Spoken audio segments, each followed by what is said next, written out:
Hello नमस्कार साथियों। आज हम आपके लिए लाए हैं आपके अपने चैनल अपना ग्रुप हिंदी समाधान पे रीतकाल। तो सबसे पहले देखते हैं रीतकाल का समय कब से कब तक है। तो आचार्य रामचंद्र शुक्ल के अनुसार रीतकाल का समय है 1700 से 1900 विक्रमी संवत में है। और सन में देखेंगे तो 1643 से 1843 तक है। फिर उसमें देखिए इम्पॉर्टेंट आता है कि रीतकाल को अनेक विद्वानों ने अलग अलग उसका नाम रखा है। तो आचार्य रामचंद्र शुक्ल ने उसका नाम उत्तर मध्य काल या रीतकाल कहा है। तो वहीं पर रीतकाल को आचार्य विश्वनाथ प्रसाद मिश्र ने श्रृंगार काल कहा है। मिश्र बंधुओं ने रीतकाल को अलंकृत काल कहा है। तो ये आप देख सकते हैं, ये बहुत इम्पॉर्टेंट है ये 3 पॉइंट। फिर आगे हम देखते हैं कि रीतकाल के प्रवर्तक मानने वाले विद्वान, क्योंकि अनेक विद्वानों ने अलग अलग सबको माना कि कोई कृपाराम को मारा, कोई केशव, कोई चिंतामणि के। तो आचार्य केशव को मानने वाले हैं विश्वनाथ प्रसाद मिश्र और त्रिपाठी जी मानते हैं। आचार्य केशव को मानने वाले हैं डॉक्टर नगेंद्र, और आचार्य रामचंद्र किसे मानते हैं, चिंतामणि को। तो मगर आपसे कोई सामान्य रूप से पूछे कि रीतकाल का प्रवर्तक कौन है, तो आप बताएंगे आचार्य केशवदास। शुक्ल के अनुसार अगर पूछेगा तो आप बताएंगे आचार्य चिंतामणि। तो आगे फिर हम देखते हैं रीतकाल का वर्गीकरण या रीतकाल का विभाजन, यानी रीतकालीन कवियों का वर्गीकरण।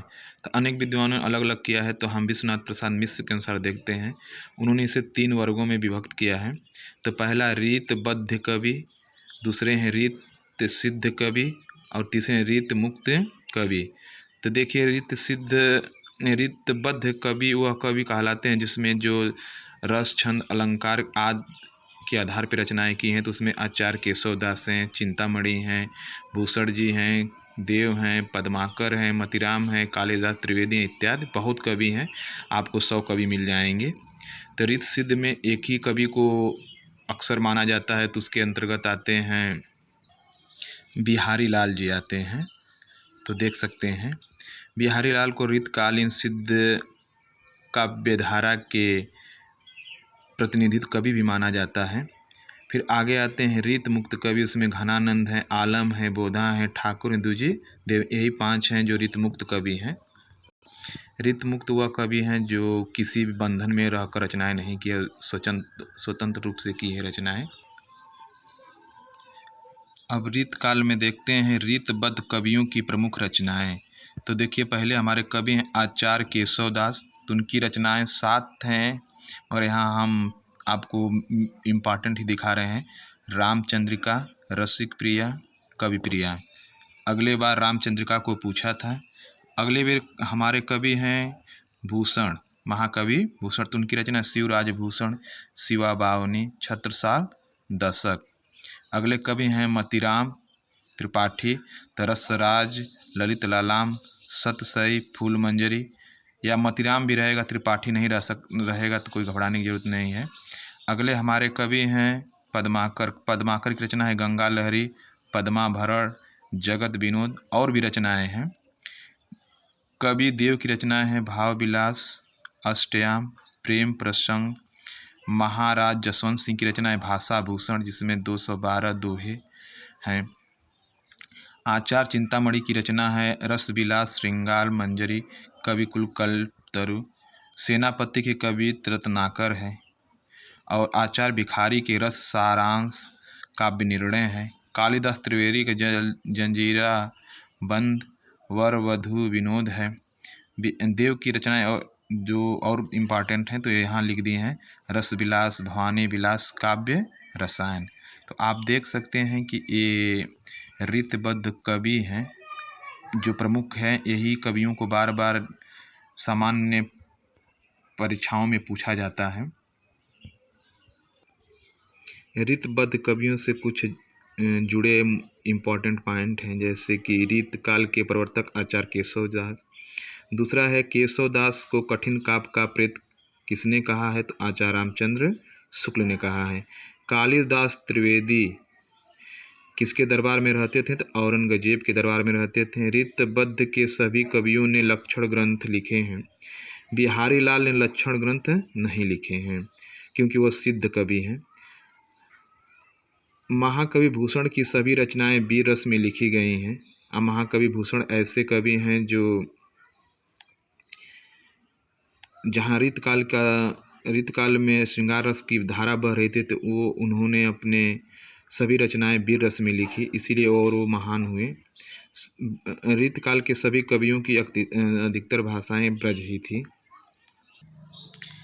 विद्वानों ने रामचंद्रिका को छंदों का अजायब घर भी कहा है। आगे देखते हैं रीत सिद्ध कवियों की प्रमुख रचनाएं। तो इसमें आप सिर्फ बिहारी लाल को पढ़िए। बिहारी लाल हैं, उनकी एक ही रचना है बिहारी सतसई।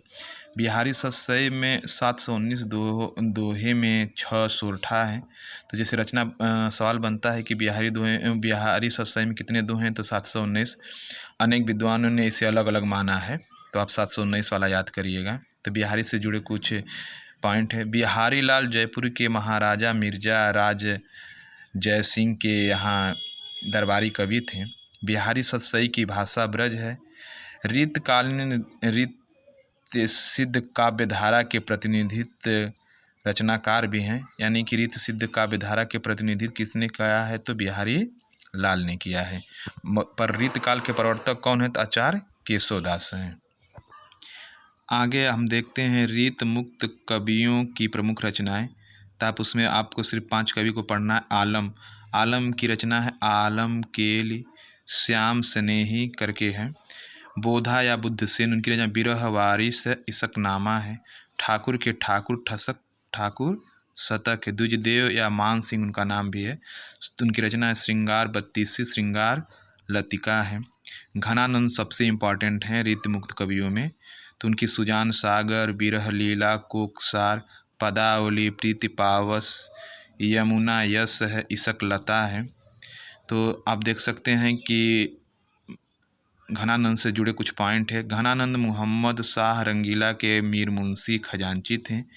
घनानंद सुजान नामक गणिका से प्रेम करते थे। तो यह कुछ पॉइंट था घनानंद से। रीतकाल की प्रमुख प्रवृत्तियाँ या विशेषताएं। तो देख सकते हैं रीत ग्रंथों का निर्माण, लक्षण ग्रंथों का निर्माण, श्रृंगार रस की प्रधानता, यह सबसे प्रमुख विशेषता है कि रीतकाल में श्रृंगार रस की प्रधानता थी। कवियों का दरबारी होना, कला पक्ष पर अधिक बल दिए, प्रकृति का उद्दीपन रूप में चित्रण किया गया, आश्रयदाताओं की प्रशंसा किया गया, सवया तथा दोहे छंदों का प्रयोग हुआ, ब्रज भाषा की प्रतिष्ठा तथा व्यापक प्रसार तथा ब्रज भाषा का स्वर्ण युग।